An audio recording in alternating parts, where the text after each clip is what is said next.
ভালো উপহার, মসজিদ মন্দির সকল কিছুর উন্নয়নের সাথে আমরা যেন আগামীতে পৌরসভার স্বামী হোসেন মন্ডলের সরকারি অর্থ না, পৌরসভার অর্থ না, এটা তার বিদেশে উদ্যোগ গ্রহণ করবে। আগামী নির্বাচনগুলোতে আপনার পাশে থাকবেন। সকলের প্রতি আমার নমস্কার। আজকে যে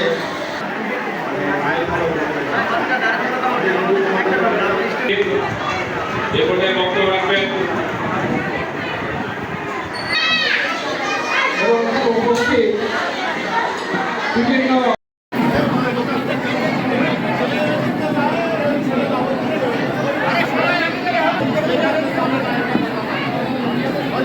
সবাই আপনি বাইরে রাস্তাতে যান, সবাই পাবেন।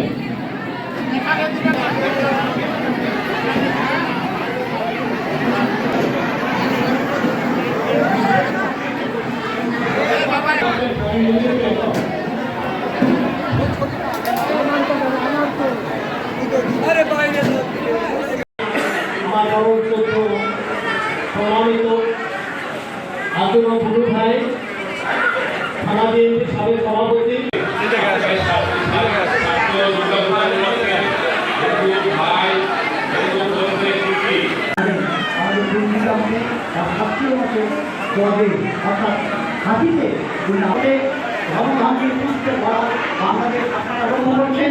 আমাদের